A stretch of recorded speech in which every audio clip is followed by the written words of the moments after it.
Yeah, we're on. Okay, we good? All right. So 15 today. Sergio Garcia, he either hit 4 or 5 balls in the water in a row.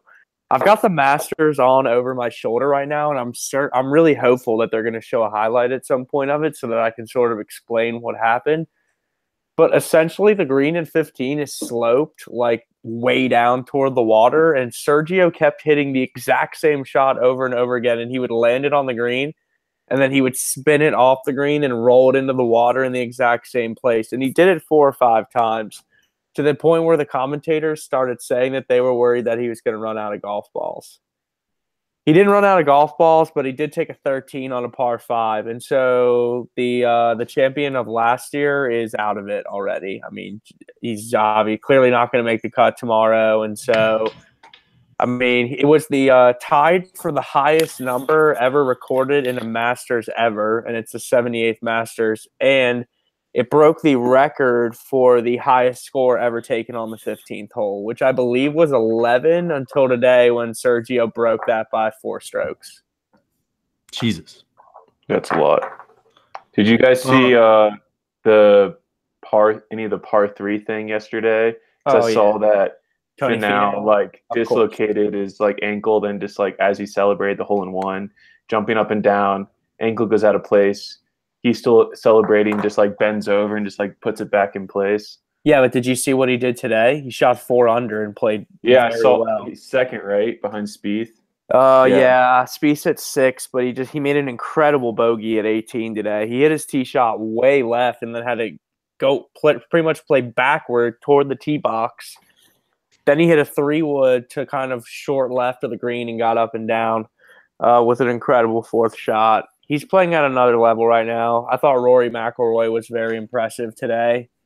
And, I mean, short of Tiger going out tomorrow and shooting 4 or 5 under, I mean, he may make the cut, but doesn't seem like he's going to be tremendously relevant, which is disappointing. Obviously, the reason that we were all excited about today was because we expected Tiger to play well, but just could never really get it going today, which was sort of frustrating. Thought he putted well, but he's just driving the ball so terribly right now. And he didn't birdie a single par 5 today. And when you don't do that, it's going to be really hard to shoot a low number. Yeah, I was about to say, the only thing that I do know about the Masters is I know that people win on par 5s. 100%. I know that Spieth had that, when Spieth dominated the other year, he just ridiculously destroyed every par 5 on that course. Yeah. I remember watching that. And I will say that's something that I had heard in a lot of the Tiger talk leading up to the week was how's he going to do on the par 5s? He's not built for it, even though he's playing a lot better. This course necessarily right now isn't the best course for his game right now, even though theoretically his game would be good at this course like it has been. Driving the shit out of the ball, wouldn't that be good for a par 5? He's not driving the shit out of the ball that well, apparently, from what everyone had been talking about. He's not hitting it that far. Well, he's hitting it far. He's just hitting it way right, which has been his miss. At 15 today, he missed it probably 50 yards right of the fairway, and then didn't have a chance to get onto the green in 2 when everyone else in the field is going for that green in 2. I'm watching his highlights right now. I mean, God, I don't want to sit here and do that sort of podcast and go through what he did today. I mean, he had a lot of 8 to 11 footers that he missed, and a lot of other guys today made a lot of those putts, and so that really hurts. And kind of like Mosley said, I mean, he's hitting it far. He's hitting it right. And when you don't put it in the fairway, it seems obvious, but when you don't put it in the fairway, it's very hard to get it close and putt for a lot of birdies and have actual opportunities at birdies. He hit it in the water at 12 today, which is something that historically he doesn't do ever. And so, I mean, all in all, he got out of there 1 over. He's still giving himself a chance theoretically to go out tomorrow and shoot 65 and be right there. But yeah, but what happens if Spieth goes out there and shoots 67 tomorrow again and just keeps that lead going? Like I see what you mean. Like he could go out there and shoot something ridiculous because that's the whole reason we have this like Tiger freak out every time that he's on a course is because we think that he can go back and do that.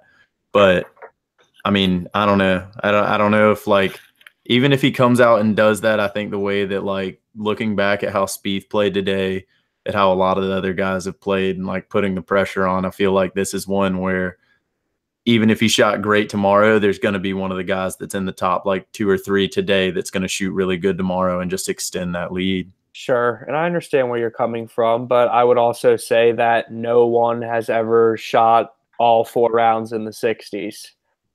So it has been, that's a 78-year sample size and, thousands of rounds.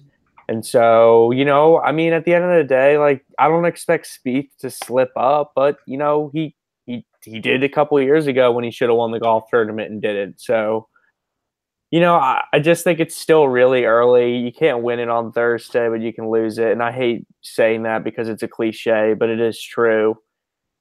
Sergio Garcia went out today and lost the golf tournament, but Tiger Woods didn't lose it today. He didn't win it, obviously. He's got a lot of work to do. Chances are he'll finish somewhere near the bottom of the field that makes the cut if he plays decent tomorrow.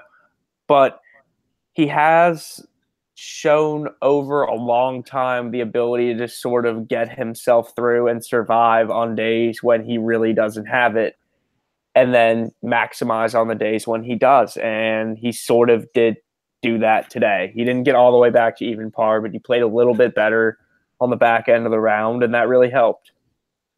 Do you think, I mean, this is his first Masters since 15, and he hasn't won a major since 2008. Do you think with all the things that have been going on and that this is like the first major of the year, this is a big stage for him, do you think there's like a little bit of the expectations are too high? He might be drowning in all the hubbub of the Masters?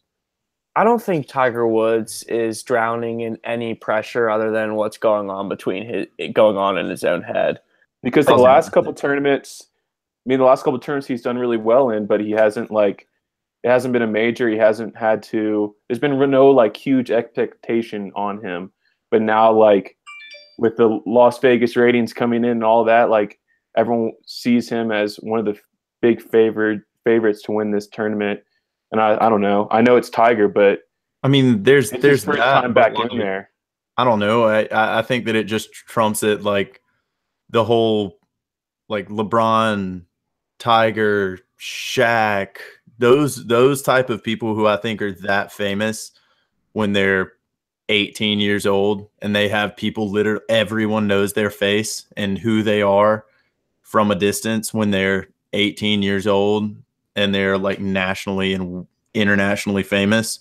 I don't know if I can see Tiger, even though like obviously you're saying like he hasn't played in this type of tournament right now, like in this year, he hasn't played at this type of a stage. I just feel like he's done it so long. I don't understand how you could be affected. That's just life at that point, I feel. Yeah, dude, fuck 18. I mean, Tiger Woods has been famous since he was 3 years old. Like he was ordained to be the biggest thing in golf and then became the biggest thing in golf. And there are not a lot of examples of that in sports.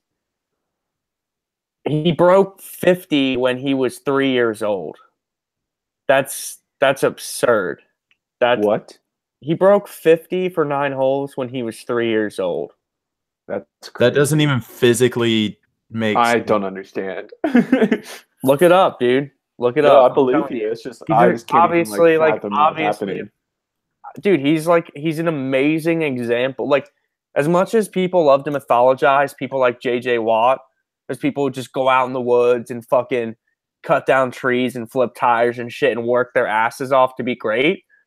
Tiger Woods, while one of the hardest workers in the history of golf, is a pretty decent example. I think you would have to admit of sort of the value of natural talent, right? Like that kid was going to be good at something because he was athletic and because his father wanted him to be good at something. And so he had a lot of natural athletic ability that he was able to channel through hard work. But these people who are always out here telling saying in sports that it's all about hard work, dude, I think that that's sort of not so, obviously. That seems obvious to me. In the professional stage, hard work is what makes the difference. But I agree with you. I mean, there is a certain level of just talent that takes over when you get to those levels. So you think the people who are excelling the most in sports currently are the people who are working the hardest? I think JJ, like you said, JJ Watt's a perfect example of that. That dude is an incredibly hard worker. There's not but he was also birthed to be literally the size of a refrigerator. Yeah, but he also didn't go D1 his first year, and he didn't play D1 football his first year. He played D2, and had to transfer into Wisconsin as a walk-on. I'm with you on it's definitely hard work when it gets to that level. I do think, I mean, when you're at that level, everyone was born to be there. And the ones who actually are the best at it are the ones who busted their ass at that point and have those gifts on top. But I mean, I think you can, because I mean, I think you can look at people like a Michael Beasley, who when he was coming out, everyone did look at him like this dude has the athletic tools and the ability to score anywhere on the court like a LeBron or Kevin Durant. And then he was a bum and doesn't work anywhere as hard as either of those two guys do. I mean, you can say that LeBron's been blessed with his ability and he was going to get there because of how he was born with his talents anyway. But I don't think that's necessarily true, because you also see that LeBron's one of the hardest working guys in NBA history. He's never had any problems with drugs or getting caught out at clubs or anything. He's always on his diets. He's always on top of it. He's always How much does he spend every year? How much does he spend a year on his body? Did you see that stat that came out? There's a stat that's out there right now that someone needs to track down. But LeBron James spends an absurd amount of money on his physical fitness on a yearly basis. I think it might be $1 million. I would have said 100,000 immediately, but that seems too low. He spends a really good amount of money on his body, and obviously he's doing something right, dude. I mean, LeBron James is a freak of nature, dude, and that's an insane transition from where we started from the Masters. Yeah. But at the same time, these people that continually love to mythologize those in sports that work their asses off, I totally understand where they're coming from, and I also think that they're a little bit misled, because Tiger Woods is a human being that has worked exceptionally hard to hone his game, but is obviously someone who had something inside him that's just a little bit different than everyone else. And people who don't acknowledge that, and I do think that those people are out there, and I think that they're probably more common than some people would think. I just think that it's sort of a little bit misleading. It's just sort of a little bit of a misleading opinion to me.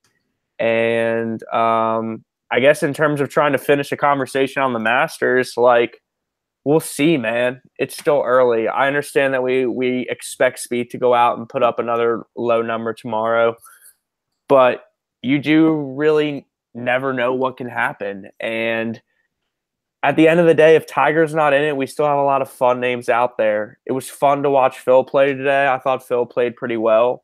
Spieth's there. Justin Thomas is probably the hottest player in the world right now. He's playing okay. Mickelson's 2 under? Yeah. I think Nick Mickelson shot 2 under today. Ricky Fowler shot 2 under today. Bro, you got Fred Couples at even, man. Watch out for that. He was wearing a back brace yesterday, I think I saw. Yeah, that's awesome. Yeah. He's going to get carted onto the 18th green on Sunday and tap in a birdie for the win. Him and Tom Watson go to whatever playoff. It's amazing, man. It's just so interesting how people love to choose the old people in sports that they like and dislike. Because if I was telling you that the same thing was happening to Vijay Singh on Sunday afternoon, you would be spitting acid at me. But since it's Freddie Couples, that's something that is somehow desirable. Dude, I'm all in for Vijay Singh. I want Vijay Singh to win it all. I would love to see him win it. I don't think I'd have an opinion. Exactly. And I think that's more the point, is that no one in sports has any opinion whatsoever about Vijay Singh at all. He just exists in your sports universe, and you have no opinion about him whatsoever. Tell me, He's got Will, a jacket. He's a champion. Yeah, I know he is. He's already won one, and but dude, this happens every year, man. It's the same. Freddie Couples does this every year, okay? Every single year, and who would think? Dude, there's a bunch of examples of it, and the Masters creates that situation because there's so much local knowledge. Those guys have played there for so long. And so, listen, this is from the Nosebleeds podcast. That was a Masters discussion. I'm Andrew Levin. Producer Mac Young, say hello. How we doing? Will Mosley is wearing a ridiculous beanie hat and totally cramping my style. Will Mosley, how are you? Doing well, doing well. Always like to jack a style when I can. I mean, says the guy who always wears beanies. Yeah. No, I totally get it, dude. I'm beautiful. I can see why you would want to jack my style. But anyway, this is our podcast from the Nosebleeds. Hit us up on Twitter at _the Nosebleeds. That's THE Nosebleeds. Spelled the way you would think it. Spelled the way you think it would be. I'm really having trouble with English these past couple weeks here. Anyway, this is our podcast. We'll be right back. Mac Young's looking at me like I need to get off now. He looks sort of frustrated. Talk to you in a second, people. That was fun, dude. That was fun. Yeah. Okay. Anyway, whatever you guys want to do next now, I'm sort of open to $1.5 million annually. Wow. So we're coming back from the segment break, and someone's dropping that fact before we move on. Yep. All right. Where do we go? From here, we can kind of mention Nova just being a super team for college basketball, just having fucking anyone to come out, like DiVincenzo coming out and dropping baller that game. Just that kid's draft stock is going to rise so high over the next couple years. And the fact that like Jalen Brunson like can come back for his senior year, even though he's graduated, but he still has a year of eligibility, so like he can come back and they could just run that team back again. That would be absolutely ridiculous. But yeah, I mean, we can mention Nova out of the topics that are put up there. I'm down to mention Nova and then just go into NBA. Yeah, I'm cool with that. We can use like Jalen Brunson's draft. Well, I mean that's fine. We can talk. We can mention. No, I'm down to go into the NBA, dude. I got a lot on Kawhi, and I want to talk about Kyrie Irving and really just rip on you. Let's just. Yeah, I've got a lot to say. Who are you ripping on for Kyrie? Fucking Cleveland Cavalier fans who are now going to say that they won the East fair and square this year when the second best player in the conference got hurt for the playoffs, dude. Like, get the fuck out of here. Yeah, are they going to make it back to the finals this year? Absolutely. But should there be an asterisk next to it? Abso-fucking-lutely. They haven't had to beat anyone. There's no asterisks in sports. That's the thing. It's like there's no fucking asterisks in sports. Anyway, I like that. All right, hold on. I gotta pour myself a glass of wine, and I'm afraid to unplug my headphones because it might fuck with the technology. Don't do that. Don't do that. So I'm just gonna drop the headphones now that I know where we're going, and I'll be right back. That's fair.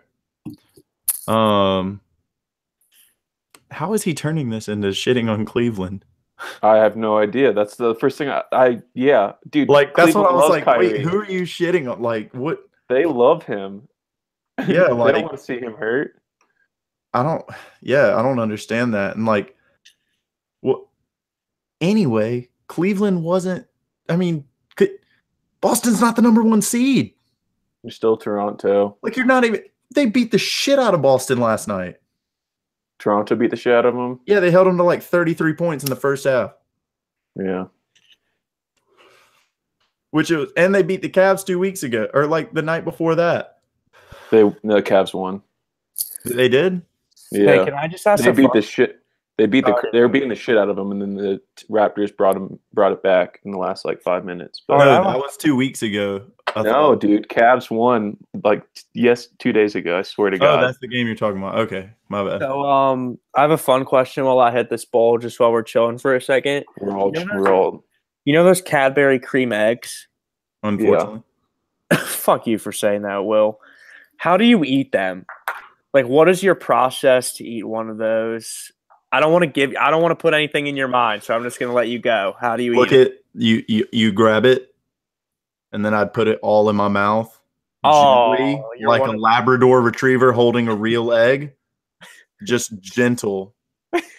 And then I would crush that shit with my tongue to the top of my mouth and just let it all sit there. Yeah, I've only eaten like one or two my entire life, and I was real little, so I don't remember. What the? And we went to a Cadbury factory in New Zealand. Yeah, and I got a candy bar. I didn't get the fucking egg. I hated the fact that you bite into a chocolate like egg, and all of a sudden this creamy shit just comes in your mouth.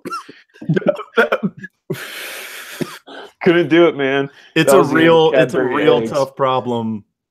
It's a when you're going into something and then just cream gets all over your mouth. That's a real shame. It was the end of that. All right. We'll break here for a few seconds. Wait, hold up. Before we're rolling back in, all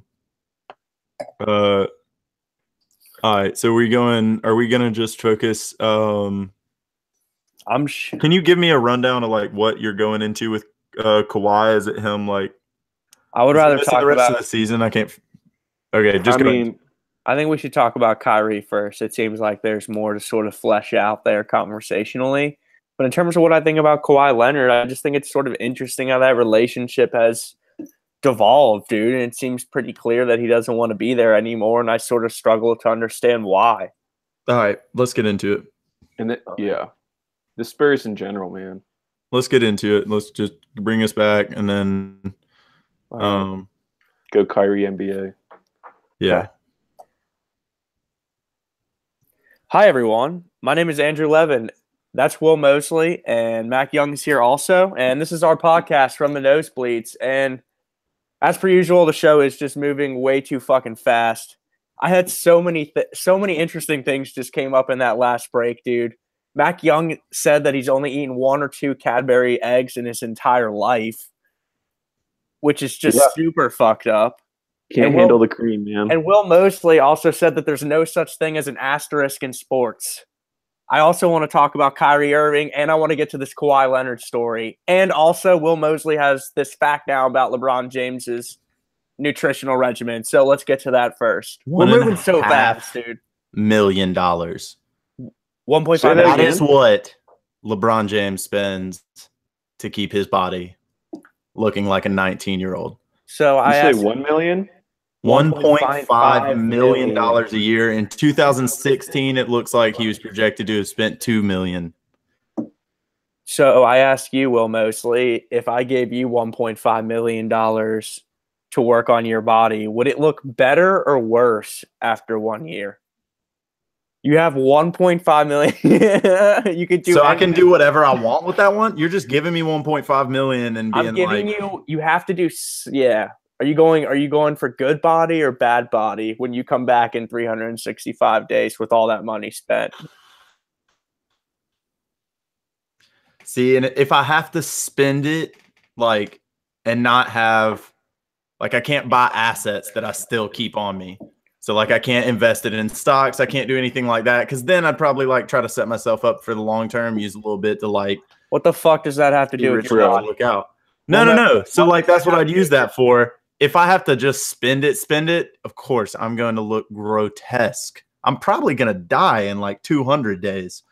Like, we're not going to make it a full year for you to check out what my body looks like. If you give me $1.5 million and you're just like, do something with this, I don't know, I'm probably dead in like 9 months, man. That is probably true, man, and probably an accurate assumption given the human that you are. I'm just kidding, man. I'm just kidding, man. This is from the Nosebleeds podcast, though, and I'm Andrew. I'm just mad because you're wearing a beanie, and there can only be one beanie man in this podcast, dude. And you're mad because my beanie's better. That's fucking bullshit, dude. Your beanie is red and mustard yellow. It's got a weird poof ball on the back that sort of is stood up erect by your headphones. Someone's triggered. What has that? Someone is so triggered right now. I'm telling you. He's just mad about Kyrie getting hurt, man. I know. He's just so pissed off at Cleveland fans for a player that they still love and respect on another team being injured. And how is that? How are you mad at Cleveland right now for this? I don't even know where to start with you, Will Mosley. What Cleveland Cavalier fan respects Kyrie Irving? Probably the one that's 1/3 of this podcast. You respect me, dude. Yeah, okay, but Mac, you would admit that generally your fan base, the Cleveland Cavalier fan base, is not greatly respectful of Kyrie Irving, even though he hit the most significant shot in the history of your fucking franchise. I think for that reason, maybe that reason only is why they respect the shit out of him. Dude, Cleveland does not hate Kyrie.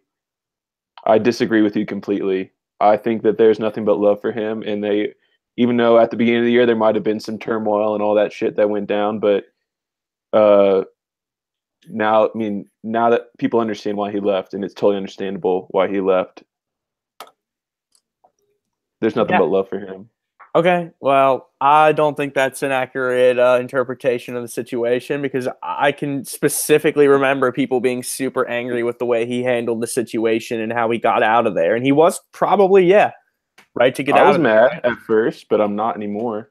Fine, but I think it's easy to be angry with him like mid when it's happening, like when he's getting at the beginning and when the summer starts. But I don't know. I haven't seen any like true animosity towards Kyrie Irving. Everything I've seen online from people or just like talk to people is like, it's not like they hate Kyrie for leaving. They're just like, man, wish he would have stayed, but it's really cool he gave us a championship on his way. Like, he gave them a lot of great years. And I'll give you that, like, the irrational fan, the one that's like probably yells the loudest, they might be yelling like fuck Kyrie and trying to like burn his jersey, but like it's not like people treated him like a traitor or anything when he like once the season started. It's nothing like KD or LeBron or whatever. But let's get to the real issue at hand here, which is that Kyrie Irving is done for the season. He had another knee surgery today, and he's done for the season. That was reported, and it happened. So he's out, and that means most likely, as someone asserted in the text machine earlier this afternoon, that the Cleveland Cavaliers are going back to the finals. And I think that that's a little bit ridiculous. And Mac Young is going to sit here and say that conference championship will have been as earned as some of the previous ones, and that's just not so. You have to put an asterisk next to it. I don't think you can at all. I don't agree.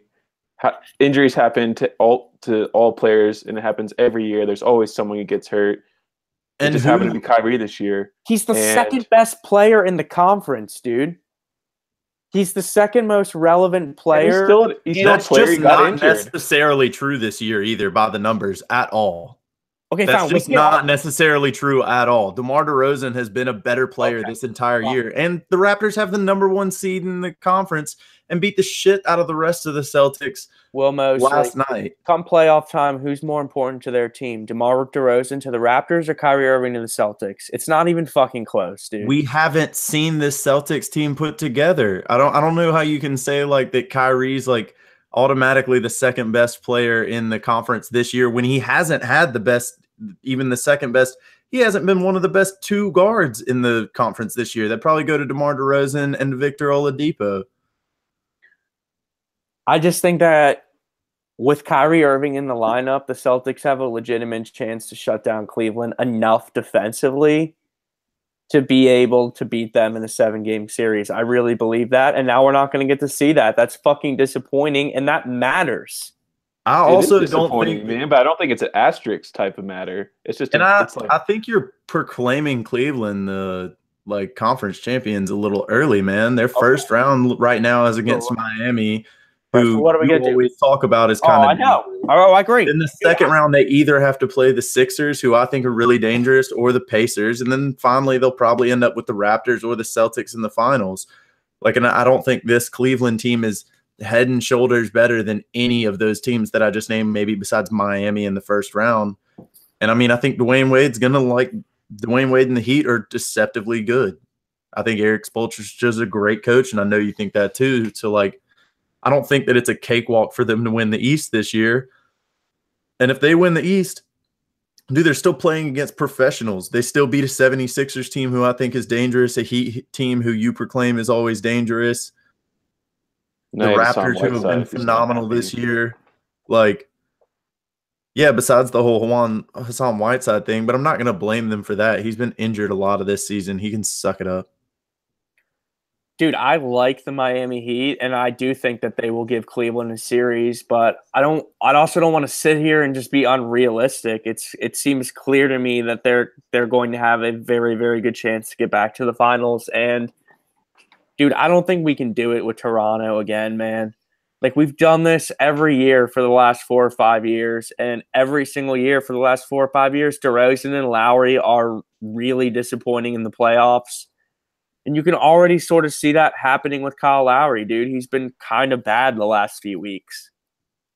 And DeMar DeRozan, DeMar DeRozan is a great shooter, and if he's not on that night, they're not going to win. Understood. And so it just sucks, dude. It really sucks, man. I don't think this Cleveland team's all that good, and I want to prove it to Mac. I'm not disagreeing with you, though. I've never disagreed with you. I think they are a lot better than. I think they're better than the Raptors. They at least have their number in the past couple years. They're clearly better than the Raptors, dude. The Raptors have won 7 games against them in the last 4 or 5 seasons. I saw a stat the other day that said they were 19, something like that. Yeah, 7-18 now. It was 7-17 going into the other night, and Cleveland won, right? Yeah. Okay, so I mean, dude, I don't think you can do it with Toronto anymore, and clearly Boston isn't the same without Kyrie. I understand LeBron is obviously more relevant to his team than Kyrie is to the Celtics, but dude, not far. Like, if you go down that list in the Eastern Conference of players who are really important to their teams, like, Kyrie's not that far down on that list. He's just I agree. He's very important to his team. He's huge. He is one of the best players in the league, not even just his conference. I'm just not going to proclaim he hasn't had the best season in the East. He hasn't had the second best season in the East this year. I mean, like, he's important to his team, but Victor Oladipo is not on the Pacers, and I think that they are in the lottery this year. Yeah. I just, it's. I mean, do you think that? I mean, with Kyrie being out, realistically, Boston's got Washington with John Wall back. I think that's a nail in the coffin with John Wall up against not Kyrie. Yeah, I mean, John Wall. Terry pulls it through. I mean, dude, Scary Terry, I'm never going to count that dude out. He's a triple-double machine. I mean, I'm just excited now to watch Philadelphia, I guess. And it's just, I don't know, man. For someone who sort of is interested in the NBA and likes to watch because of the good basketball and competitive basketball, I do think there's sort of a chance that that Cleveland may play their most competitive series against Miami in the first round. And so, I think it's interesting, man, to say that there's no such thing as an asterisk in sports is sort of just say that every single champion and everything that has ever been won has been won precisely because the winner was absolutely better than everyone else, and that there were that's not those aren't equivalents at all, man. You can't just say that those are the equivalent. No, I don't think that there's an asterisk. And what I'm saying by that is, I don't believe that you can say that this championship wasn't worth as much as this championship. The banners still hang the same. The record books still write it the same. You still remember them as national championships. Obviously, we're going to say that Villanova won this national championship and beat the shit out of a Michigan team that shouldn't have been in the same gymnasium as them. This Villanova team was by far, when they were healthy this season, better than every other team in college basketball. But does that diminish their championship just because they didn't play against another powerhouse in the tournament, or run through a couple powerhouses, or Duke beating Wisconsin, who beat that undefeated Kentucky team that year? No, it doesn't. I don't think that those championships aren't worth more or less just because that this year the college basketball landscape wasn't as strong as it is some years, and Villanova was just that much better and beat them all. And I don't think that that championship is worth more than like that's devaluing the Warriors' first championship when Kevin Love and Kyrie were injured then. Like that championship's not worth it because they weren't necessarily by and far the best team. No, I mean, they were obvious. I mean, come on. I do think that like you can use a little bit of the eye test there. That's not obvious. LeBron took them to 6 games with Matthew Dellavedova as their starting point guard. Yeah. And Kevin Love had one arm. I just think I think the difference with the game the other night with the college championship is that like everyone was healthy. And dude, it just makes a difference to me. I understand what you're saying, dude, and I don't want to get into an argument about like where Kyrie stands statistically this season. He's an excellent player and his team is very good. And I think that when his team has him and he is healthy and going to the rim and scoring and being aggressive, I think that their team is better than Cleveland's. And so it just sucks, dude. And I don't mean to keep repeating myself, but like we're going to sit here and we're going to do this again. And dude, LeBron's fucking great, but it's just sort of, it's hard. It's hard to do it this time and just sit here and say, you know, they had an excellent season. Yeah. Which I guess, okay, they did. Not really by his standards though, for a regular season. And he played all 82 games. And so I'm not convinced this year that they're the best team in the East, but they're going to get through. And I think at the end of the day, man, what it comes down to is I don't expect them to do much of anything against any team in the West. And the reason that I take my chances a little bit more with Boston this year is only because I think they're better defensively, and they have sort of at times during the season at least shown the ability to shut down some of the powerhouses in the West. That's true. I mean, there's no question. If you go back, if you go back to like when they were playing the series, the Golden State Warriors and like the Thunder, they played lockdown defense like all those games and had like at least kept them close or won them. So yeah, I mean, it's definitely a hit. It's definitely a hit, but yeah. I mean, don't get me wrong. I'm not gonna say that like Kyrie's not super valuable and everything. I'm not gonna say that Boston's not better and it's harder to get out of the East with him in there, because obviously it's harder to beat the Boston Celtics when one of the best players in the world is on the court. But I'm not gonna say that Cleveland, if they beat Miami, Philly, and Toronto, those are good teams.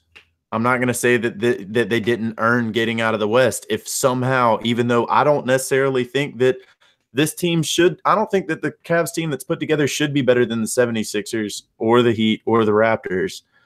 But I think if they end up beating them in 7-game series, then they've earned it. And I'm not going to put an asterisk by it, because until they get to the finals and go against that Western Conference team, if they can beat the shit out of all 3 of those teams, then yeah, they deserve to win the East. I'm not going to put an asterisk by them just because of the fact that like they can't control that Kyrie got injured, just like the Warriors couldn't control that Kevin Love and Kyrie was hurt. I'm not going to ask them to like take their banner down just because Cleveland was injured. And I'm not going to ask Cleveland to be like, oh, well, yeah, y'all know y'all didn't really deserve that when they beat 3 good teams in 3 series in a row. Right, and so the first round playoff series, that I guess like if the matchups stay the same, which I mean it's sort of beginning to look like they may, right? They're pretty much locked up in the East. I mean, Miami, the bottom 3 seeds could move, but it's looking like it's definitely going to be. Well, the Cavs could lose 3rd place. 1 and 2 are set. They could switch with the 76ers for 4th. I doubt the Pacers will make up room to get home court advantage. But yeah, it'll be Cleveland, Miami in the first round if things stay as they are. But I mean, there's only a half-game difference between the Heat, Wizards, and Bucks for the 6, 7, and 8 seeds. I got you. And then out in the West, everything's messed up. Like what? Like a San Antonio Kawhi-less team is And how that somehow they are still fourth? fifth seed. Fifth. Yeah, they're How are half they game above back of Utah now, who Utah wasn't even in the playoffs at the like All-Star break, and now they're the 4 seed, which is incredible. The Pelicans and Timberwolves could still miss the playoffs after having incredible runs, and Karl Anthony Towns and AD being phenomenal. The NBA is crazy right now, man. It should be fun though, right? Like, are you? Oh no, it's super exciting. I mean, 1, 2, and 3 are like seriously like locked up now. Rockets, Warriors, Blazers, but yeah, I mean, San Antonio could sneak in without Kawhi. Doubt it looks like he's gonna come back for this season, but yeah, I mean, Nuggets and Clippers are on the outside looking in, but that could easily change. There's only a game in between them and the 7 and 8 seeds. Dude, I got something for Kawhi Leonard. I don't know if we're gonna get to it, man, but I've got something for Kawhi Leonard. This is from the Nosebleeds podcast, and I'm Andrew Levin. We'll be right back. Solid. Dude, yeah. We can talk about it when we talk about Kawhi, but I think the fact that the Spurs are fifth with a team that they put together on the court this year is just well. I mean, I think that it speaks to Pop and LaMarcus Aldridge. That's why I would not be. I mean, we can have this conversation at the end of the season if we want. We pretty much already did last week, and Levin said that it's a position that doesn't matter, which I can't wait to like get in a conversation with somebody else about that and find out. What's up? The coach of the year thing, like, it doesn't matter. You thinking it doesn't matter at all, and like the fact that the fact that Kyrie's been injured as much as this year, and you gotta tell me Brad Stevens has put together. He is playing with like Amir Ashik. Bro, I understand. Dude, his last matters. I don't think we need to fucking go out there and say like this is the motherfucker that did his job the best this year. That's a meaningless award in my opinion. We do it for MVP. We do it for 6 man. We do it for defensive player. Like, we give out all these awards. I think those awards are kind of bullshit too. Like, LeBron James is the best player in the league. We fucking know that, dude. You don't even talk about something though, man. We rely on that content. If they didn't put out those like awards, then like there wouldn't be much. Like, if you didn't give awards and give controversy and give shit like that, or do anything extra as awards, like what would fans talk about? Okay, what would we get into? All right, well, this is from the Nosebleeds podcast. The human yelling at me from across the microphone is Will Mosley. I'm Andrew Levin. Dude, you're telling me that Draymond Green, right? Like, he wins Defensive Player of the Year, and he thinks to himself, oh, yeah, no, that's good. I really needed that to validate my work. Like, come on, man. These guys don't care about that shit.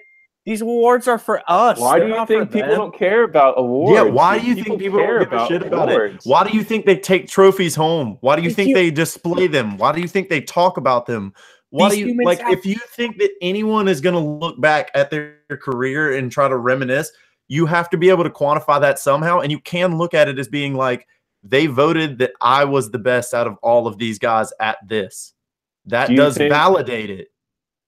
Do you think, like, okay, let's switch it to acting, dude. Leo DiCaprio makes millions of dollars, has a huge house, has mansions all over the world. Do you think, like, the Oscar didn't mean something to him? The Oscar awards mean something to people, dude.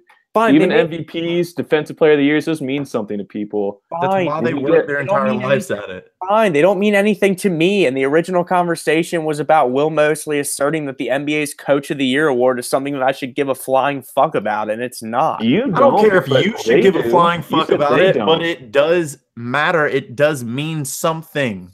It is a measure of how good you are at your job. If everyone else is voting that you did the best at your job, that does validate you in any sense. We're like, even outside of that, anytime you get an award or a promotion or anything like that, when you're getting recognized that you are doing a good job, that validation is good and people do seek it. Dude, I'd take Employee of the Month right now and I'd be stoked.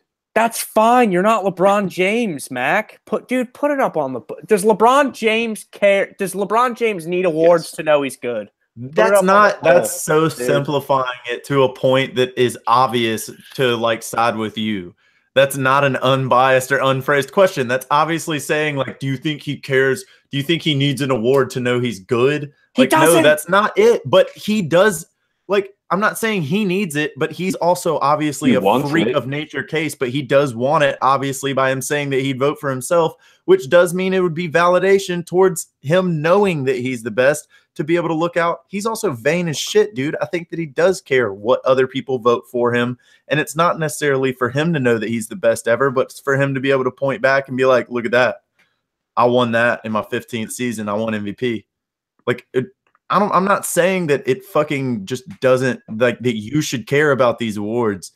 I'm saying that these awards do, like, they do matter to people. And because some people do think they matter and they take them seriously, they are valid.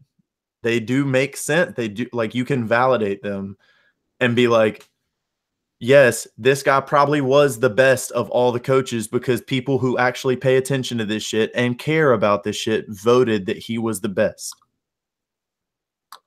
Yeah. Okay. I get what you're saying. And maybe LeBron James is a really poor example. I just think that, dude, I think that these men and women have some of the biggest egos in the world, and I understand that you could argue that because of those egos, they would need these awards. But Deion Sanders just doesn't strike me as the type of human being who really cares about what the AP thinks about the quality of his work.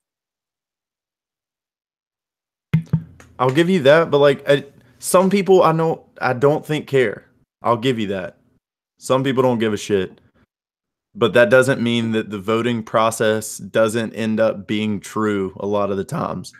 Like that these people are getting it, that Deion Sanders might not need it, but people that want to look back and try to see who's the best ever can look back and see this player was the National Player of the Year, this player won the Heisman, this player did this player did that. These are the awards, because you can't remember every minute of every season. You can go back and look at these things. And so for that, I do think that these awards do mean something to people. Maybe not to you. You don't have to care about them, but somebody's going to care about them and somebody's going to talk about it. Perfect. Nice job, brother. Yeah, that was supposed to go into fucking Kawhi talk, but I guess we can do something else. I didn't solid. know what that was, but it was natural. So no, that was good. I mean, I just felt like when it got passionate, that's why I brought us back in, because that was good. That was a nice, very nice short segment. Well executed, very well done on the ending there. Word. Okay, let's take a break here and where are we going now? I wouldn't mind mentioning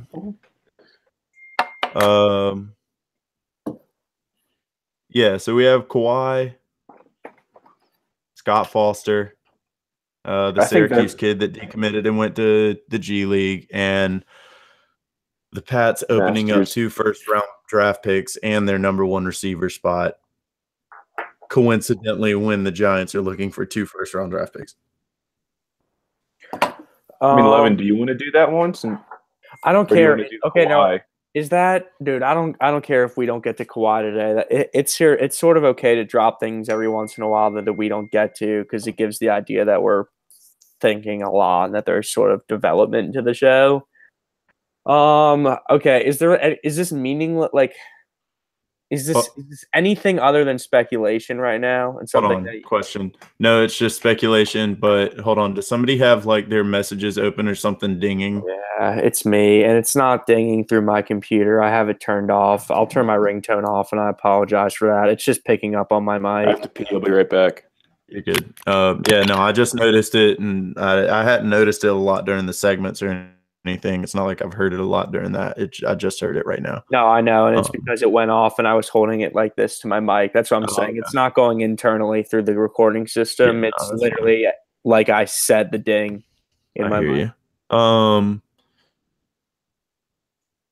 I don't know. Did you see? We don't have to talk about it on the podcast, but did you see? Apparently, like one of the fucking might have been Max Kellerman or one of the ESPN dudes, like laid out like why Philly is the ideal spot for LeBron to go if he's wants to win a championship next year.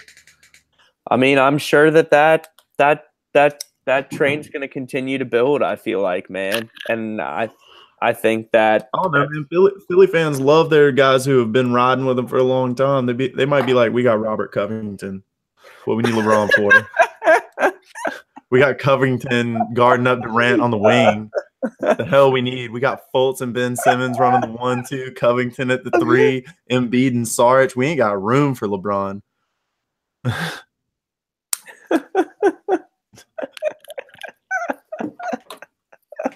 Them Philly people, man, they be riding with their boys.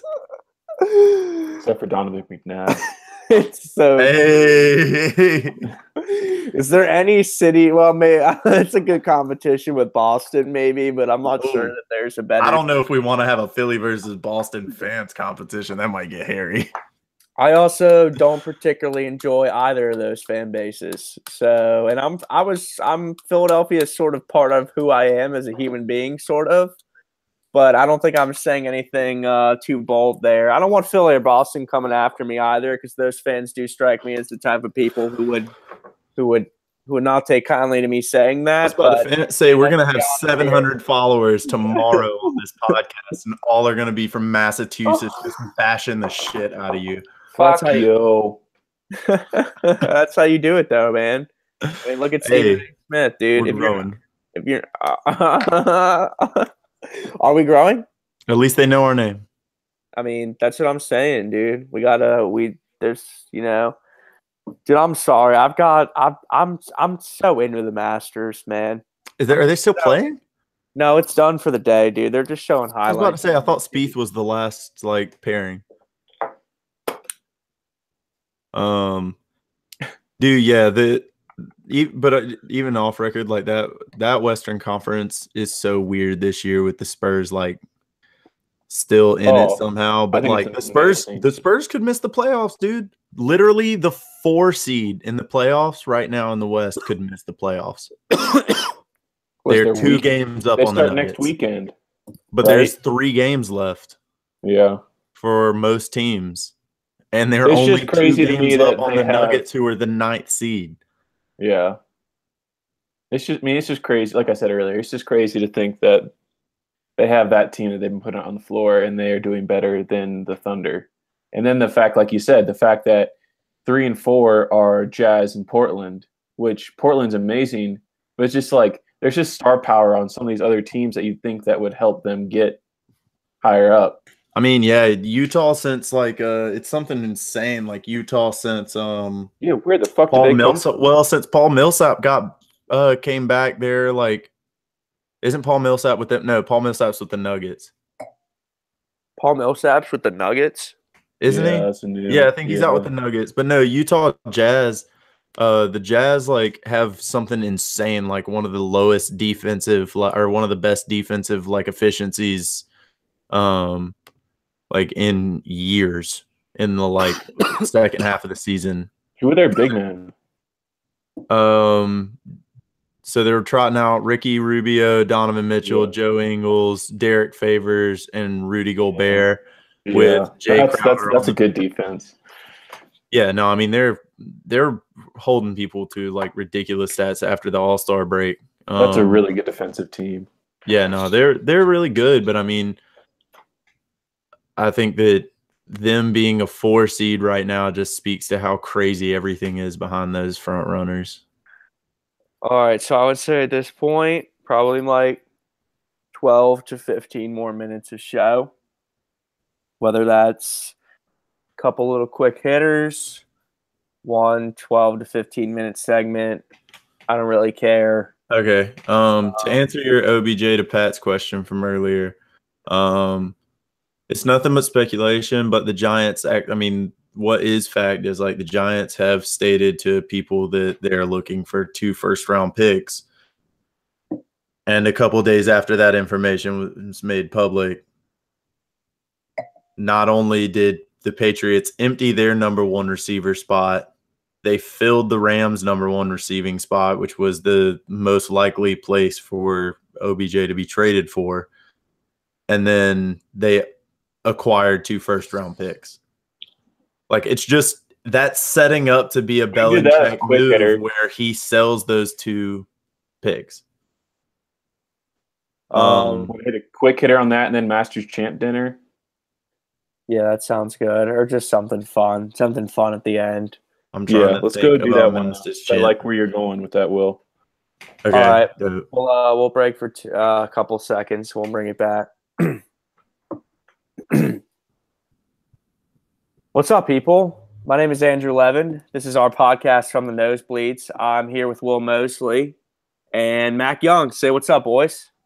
Yo. What up? So first things first, put it up on the poll at _the Nosebleeds. Did you know Paul Millsap was a Nugget? Yes or no? Because nope. Like cute baby? Did you know Paul Millsap was a Nugget, Mac Young? I did, but it's not a team that I normally check the roster on, so that's a tough one. No, and you know where he was before. Where was he before the Nuggets? He was in Atlanta, and he signed out with the Nuggets this offseason, but he has been injured since like the first month of the season. So it does make sense that people wouldn't know that he's there. He just got back on the roster. He just got back playing like a week ago. But enough about the offseason offseason moves of the NBA. Let's look at the possible offseason moves for football, which is always fun to just guess who the Patriots are going to pick up now. And we finally have some fun leads on them probably acquiring the best receiver in the league. And he's going to just finish his career there. Tom Brady's going to win 12 more Super Bowls, and he's going to throw 8 million touchdowns to Odell Beckham Jr. because Belichick is a mastermind of everything in the NFL, and he pulls the strings like a fucking puppeteer and just controls everything that happens with every team. Because LA could have traded for him. They needed a number one receiver, right? Not anymore. Brandon Cooks is there. Why would they need a number one receiver anymore? Because Brandon Cooks is the number one. Oh, who's the number one out in LA now? I'm not saying that they have one, dude. I'm just saying that I don't think Brandon Cooks was just a number one receiver. Okay, fine. He's awesome. Okay, fine. But if you have a chance to acquire Odell Beckham Jr., then you're going to do it, dude. So what are you going to do? Trade? They're not going to trade for. They're not just going to go get him and then flip for Odell Beckham. And they just gave up their one bargaining chip with New York, which was a first-round draft pick that they don't have anymore because the Patriots have it, along with their own first-round draft pick. That's two first-round draft picks for the Patriots.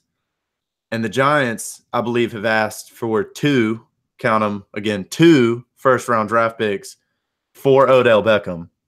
Okay, I get what you're saying. It doesn't matter at where those picks are because those would be pretty late in the first round. Yes, since it's they're later in the first round, man. But don't you? I mean, we've seen just as many impact players come out of the late first round as we do with high in the first round. Okay, if you can get two guys late in the first round and the Giants already have that number 2 pick, what? That's fair. Asking something ridiculous. I mean, the only other people who have 2 picks in that first in the first round are the Titans, maybe. Somebody else might have 2 first rounders, but I think that the Patriots are now. I mean, yeah, obviously. But I mean, are the Browns going to give up 1 and 4 for him? No, they're going to draft a quarterback. And he's going to suck. Dude. But dude, Odell Beckham Jr. is a disgruntled player who wants to get paid. When has Bill Belichick ever displayed a willingness to work with a player like Odell Beckham? I'll give you that, but Randy, yeah, there you go. For a year, yes, fine, Mac. For a year, yes, you're right. For 1 year, and then they let him go. And so dude, Bill Belichick, he's a culture. What is disgruntled about Odell Beckham? I'm sorry to cut you off, but a lot of money. Disgruntled about this guy besides the fact that New York just crucifies him every time he does anything that's human. Okay, to be clear, what he punched a kicking net. To be clear, I like Odell Beckham Jr. I wish athletes were more like Odell Beckham Jr. across the board. I really do. But, dude, he's disgruntled because it doesn't really seem like he wants to play for the team that he's playing for. Because they've treated him like shit. Why would he want to play there? Fine. Again, dude, I don't use the word disgruntled as sort of putting the blame on Odell Beckham Jr. I'm just saying he clearly doesn't seem very happy there anymore. But then why would you think that would carry if you think it's situational? Because you have players. If you can bring in a 22-year-old receiver who's one of the best in the league, or 23 years old, or however old he is, if you can bring him in and have him now backed with a good quarterback, why would he continue to be disgruntled? If you're Bill Belichick, why wouldn't you be looking at that and be like, I could have that if he's going to continue coaching there for the long term? Why wouldn't he be like, that's one of the best receivers in the league. He's young and he's just unhappy because they've treated him like trash. How about I just don't treat him like trash? And yeah, he wants to get paid, and I'll give you that's not necessarily the New England way, but if you're going to pay somebody, why wouldn't you eventually pay the best player available? And I mean, I just don't understand why, like, Bill, besides the whole payment thing, I don't understand why, like, the disgruntled thing would come into, like, his attitude would ever come in with Bill Belichick. Will, you have Patriot players coming out this offseason and saying that the culture is suffocating them and that Bill Belichick is too much into the culture and the Patriot way, and that there's no individualism and that no one's allowed to be unique. And I understand that we love to fucking speak in these platitudes when it comes to sports, but Odell Beckham does not strike me as the type of player that wants to go play in the Patriot way. And I don't think what I'm saying is – and I understand that it would have to be a trade. He wouldn't have a lot of say in it, but it doesn't strike me as a reasonable possibility. And for a player who's already upset, he lives in New York City now. You might as well stay there. Like, I understand that we can sit here and argue about the grass being greener on the other side, but this doesn't seem like the particular example that's all that reasonable to me. I would like we talked about Cleveland the other day as an example of somewhere that he could land, dude. And that, I can't believe I'm saying it, but like, at least there, he's got friends there. He doesn't have a front office that's going to be on him for going to Miami for the weekend like he does in New York, and he doesn't have the New York media. And so, you know, I'm not sure, man. You know, it's fun to talk about because I think, in a certain sense, like, the transaction has become something that we like to talk about more than the on-field stuff, because it's interesting. But, you know, I just don't think it's all that realistic of a possibility. Would you say – who else has came forward besides Gronk? Because then who is a bigger Butler? Personality, Gronkowski or OBJ? Malcolm Butler, I would say. And, I mean, come on. I mean, there's a very clear difference between that makes having that conversation sort of difficult, Mac. Like, who has a bigger personality, Odell Beckham or Rob Gronkowski? Dude, there's a very specific reason that Rob Gronkowski is able to get away with having the personality that he does. Because he's scary? No, Mac, it's because he's a white. Okay, and it shouldn't be that way, but he's right. That is exactly why Gronk gets away with it. If there was a player, the African-American player who did the shit that Gronk does, if Martellus Bennett acted exactly like Gronk does, he would not have been on the Patriots more than a year, and it wouldn't have been for the reasons that he's not on it now. But I mean, that's definitely the reason, but I don't necessarily think that means that Bill Belichick couldn't handle it. I get what you're saying, the Patriot way being a little suffocating, and yeah, I guess I could see that getting a little bit on his nerves. Malcolm Butler isn't nearly as good as Odell Beckham is at his job, and I think that Bill Belichick, as we've seen, is like smart enough to evaluate who's worth it and who's not worth it. And I don't think he's definitely going there, but I do see a way that he could end up there if Bill Belichick evaluates him and can say, he's worth it. I can put up with this much shit, not much more. But I think there will be a line, and I think that he's a good enough coach to realize that some players have things that they can do that other players can't before you, like, get rid of them. Or you can let some get away with more shit than you can others. And you can say, no, that's not the Patriot way. But no, I mean, that is the Patriot way, because that's how you are very smart about business. And you can let some things slide and you don't necessarily treat everyone exactly equal, but he does a pretty good job about keeping everybody accountable. But I could definitely see there being a situation where even though Odell Beckham is a big personality and he's going to be like wanting to be in the media, and that might necessarily rub Belichick the wrong way, I think that Belichick is also good enough to evaluate his talent level and be like, well, I'm not used to like putting up with this, but it's worth it because he is possibly the greatest receiver in the league ever. Yeah. And again, I think it's an interesting hypothetical to consider simply because, like, yeah, dude, it would be fun to see an on-field product where you have two players who are that great playing together. We saw what Tom Brady did with Randy Moss, man. I mean, you can sort of you could go through and look at Tom Brady's numbers, man, and it's very obvious to see the 1 year where he has had 1 year of his career where he's had a truly great receiver. And I think that that's a testament to his greatness, and obviously the longevity. The longevity is impressive too. But you know, I just it doesn't strike me as a viable landing spot for him, especially given the fact that whatever team would trade for him would have to have some sort of reasonable expectation that they would have a chance to sign him when his deal is up, or to sign him immediately after trading for him. Don't you think Bill Belichick goes into every negotiation believing that someone wants to sign with him? Like, yes, don't you think that he evaluates himself at that level where he's like, everyone's going to want to sign with me when I sit down and talk to them about this? Yes, and Odell Beckham Jr. doesn't want to sign with him, dude. So he doesn't strike me as the type of person who goes into that conversation thinking he wants to sign with Bill Belichick, and I think that's what makes the difference. I'll see you when they're raising his jersey and they're putting his number in Patriots lore in 25 years. We'll have this conversation then.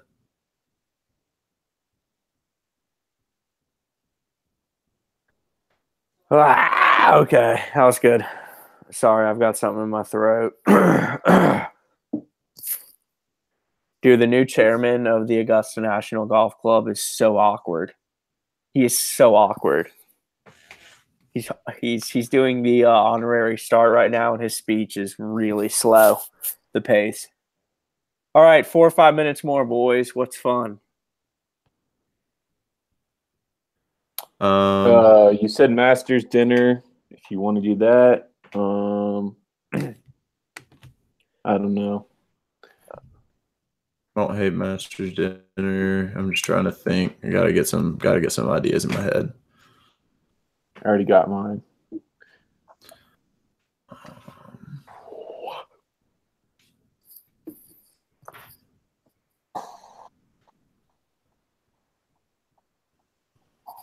No, I know what I want to talk about. All right, I'm ready to bring it back when you guys are. What does you want to talk about? Can you give us a hint? You don't have to, but could you? Sure. We'll talk about candy because I've got a great topic. Okay, go for it. Welcome back to From the Nosebleeds podcast, people. My name is shouldn't have said before From the Nosebleeds podcast. My name is Andrew Levin. This is our podcast. Mac Young is the producer of the show. He's laughing at me. It seems like it's been a frustrating day for you, Mac. How's it going? I'm doing great, man. I'm just loving life. Will Mosley is still wearing a ridiculous hat. I've taken mine off to sort of reestablish the balance that the podcast needs to function. The last one with the beanie wins. So Mac Young comes out in a break before, and he says that he's only had like 1 or 2 Cadbury eggs in his life, and it's just got me thinking, like, in your opinion, Will, what is the holiday with the best candy? Ooh, because I would say Easter. I think I would actually say Easter, dude. Like, Cadbury goes strong as fuck for Easter, dude. And I understand Valentine's is good too. Valentine's is good. Of course, I think Halloween's tough, man. It's sort of tough to judge Halloween because all candy sort of counts. So maybe you take Halloween out of the conversation. But for holiday-specific candy, which holiday has the best?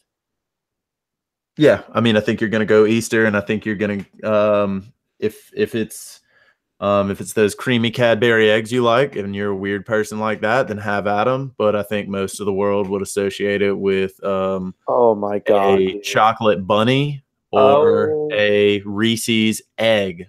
I think those are probably the two biggest for Easter. Oh my god. Are we including sweets or just like candy bars? See, I think that's a better conversation, I think, because if you're just going candies, if you're just going candies, then yeah. I think Easter wins it. Valentine's is a short second. I think you can keep Halloween in there. I think Halloween's quantity over quality. I mean, the young I mean, you have all of those crazy like Halloween candies, but there's just a lot of candy around. It's an awesome time of year because there's a ton of candy around. Yeah. But I mean, like, it's not like I sit around looking all year towards like Halloween candy, like miniature size Kit Kats. Like, I'll just go to the gas station and buy a full size Kit Kat. I look forward to all the Christmas and even Thanksgiving like treats that are around the house. Oh, I was about to say, the young household in Columbus strikes me as the type of home where baked goods are sort of just around, even if they are might not actually be socially appropriate for them to be. I mean, when I came into college, I was a lot bigger than I am right now. Like, what's the best thing, dude? Like, what's your favorite thing that's like around? Oh, dude, I don't even know. My mom even puts out. Okay, I'll say this because I can't decide. My mom puts out candy next to other candy, and that candy is really just there to look good. Like as a placeholder, like we have balls we're gonna fill them, man. We have like ribbon shit that she puts out every Christmas. No one ever touches it, but it's out there. And there's other stuff like that. She had bowls of other candies and nuts and sweet Mac, things I just asked you what your favorite thing laying around the house was to eat, and you gave me a list of things that you don't eat.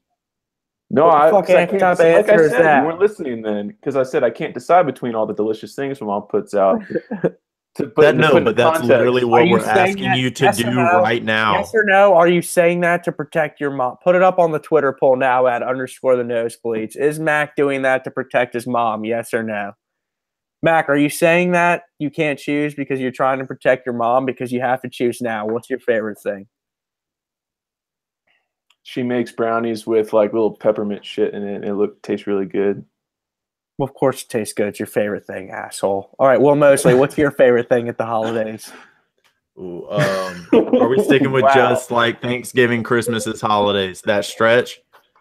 No, dude. I'm just saying, like, what's your favorite? Just to make some bombs. Saying, like, what's the favorite? Because if we're expanding this conversation back out to candy, where it started, then I'm gonna go with what I first mentioned, and that's a Reese's giant egg. And that is the best thing that I got from. That's pretty good. This year from Easter? As early as I could remember to when I was 21 years old. That is the last Easter I was at home, and that is if I was home this past Sunday, then you're damn right. I would have woken up, and at the foot of my bed, there would have been a chocolate and peanut butter Reese's giant egg, and I would have eaten that shit and been so happy. Now, unfortunately, I wasn't at home, so I went and bought 4 of them for myself. I love it, dude. My mom got me a Reese's chocolate bunny for Easter this year. It's been phenomenal so far. I put it in the freezer. I just cut off. That's the way to go. Oh, you have to, dude. Melts in your mouth. It's delicious. Mac Young, sorry for calling you an asshole. It's fair, man. I understand.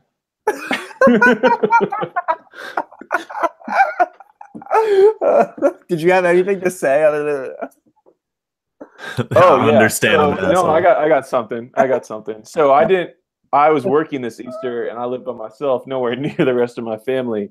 So while I was working, I live in Colorado, for those who don't know. And while I was working, this guy says, where are you from? I see you're from Columbus. When's the last time you saw your family? And I said, well, like Christmas.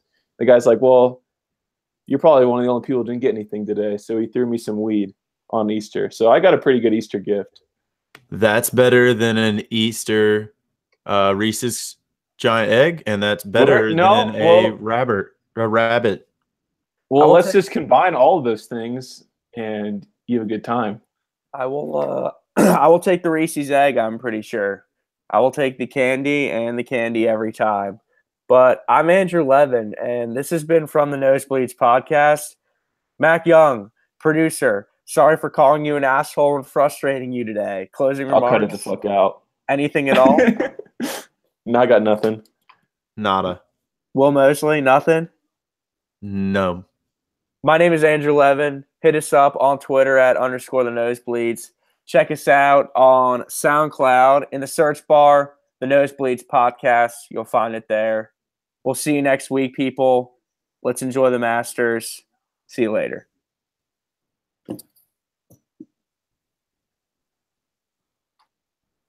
All right. Garage band. Stop. Share. Export to disk. Oh, man. Do you guys see that Ohtani has a win and a home run this year already? Yeah. No, I thought that was kind of cool. Kid's incredible. I didn't. Oh my gosh, man!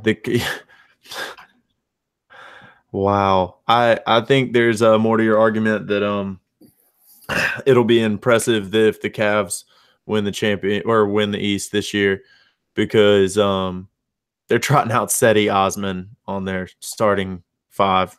So that's incredible if you can win the East with Cedi Osman on the court. Can you name their Matthew Dellavedova? Easy. All right, this will be a fun game for fun. Can you name two Marlins? Two. No. Marlins, go. No. Mac? Derek Jeter. Two Marlin. Can you name one Marlin? Jesus Christ. Mac Young, one Marlin. Come on, you could do it. One Marlin.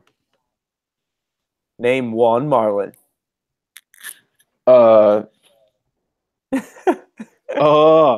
got nothing. Put it up on Twitter, dude. Put it up on Twitter. Wait, what was They had one dude. Gordon? They still have one good dude from last year, don't they? Where's D. Gordon? D. Gordon is a Marlin. That would be one Marlin. No, okay. D. Gordon's not a Marlin. Excuse me. D. Gordon is not a Marlin. There's one player left from that original base that did not get traded. Starlin Castro. Starlin Castro is a Marlin. Ha-ha! Answer. Can you name a second, Will Mosley? And that wasn't the player I was just referring. That wasn't the player I was just referring to. No, I cannot think of a single other player. I'm surprised that I found Starlin Castro in my brain. Christian Yelich is still. Oh yeah. Oh, got you. Doesn't want to be.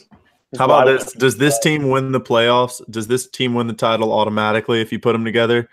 This is injured for the first round of the playoffs, or if not, the best five players that are injured. Steph, Kyrie, Kawhi, Boogie, and Joel Embiid. Yes. That just automatically wins the title. Yeah. Like, are you putting them on the court? Us three are the bench. Do they win the title? It's those five guys and From the Nosebleeds podcast. God. Put that on the fucking poll. I would say if they could sort of find some sort of second to third quarter creative rotation where only one of us had to play at a time and they could play 4-on-5 for a couple minutes while one of them rested. I'm going to say no. It would be possible, dude, but it would be hard. It would be really hard, dude. Like, I think they would lose. If you put them in the East, they would make the Eastern Conference Finals. In the West, it would be tougher. Bro, I'm just thinking, like, visualizing myself, like, guarding, like, fucking Kevin Durant. It is just making me laugh. You would never be guarding Kevin Durant. You would never be guarding Kevin Durant. Or whatever. You would just be standing in a corner. Yeah, you would be just posting up Zaza. Dude, I feel like I could totally shut down that Robertson guy in OKC. Like, if you give me whoa. Let's not put evil on his name, man. He like snapped his leg in half this season or something. Oh shit. My bad. Yeah, no. Let's stay away from throwing down Robertson's name. Man. How good is Panera Bread though, man? It is fucking delicious, dude. That's something that I don't think I will ever outgrow. I do think I think I will be that Panera Bread. I think I think Will and I can speak to fresh bread. Yeah, good bread, it makes the world a difference. Bread. Don't sleep on bread. Bread sneaky might be. On the pole, dude. Who's sleeping on fucking bread? What? Dude, people will throw bread under. Are you kidding me? There are people that do no grain diets. There are people that hate carbs. There are people who shit on bread 24/7. Yo, did you guys end your? I'm not saying they're right. They're very incorrect. Debbie's house at 3:00 in the afternoon. Dude. Oof. Oh, no. Okay, Andre Robertson ruptured his left patella tendon. Yeah, it sounds painful. So you could just like see his kneecap like moving around because there was no tendons holding it in place. Yeah, that's disgusting, man. Yeah, not just. Oh. All right, boys. Well, I'm gonna go eat because I'm starving. But that was good. I thought. Word. I'm gonna go buy like 2 loaves of bread and just eat them. Y'all really got me wanting some bread. But anyway, Tuesday back on our regular schedule, production wise. Let's get some tweets out there with the Masters and everything going on. I'll be pretty active or try to be. I'm not working at all tomorrow because I'm going to Avett tomorrow night. So I'll be watching the Masters most of the day when I'm back in Newberry. All right, sounds good. You boys have a good night. You too. See you, man.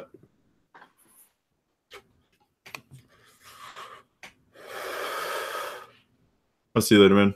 Yeah, man. Peace.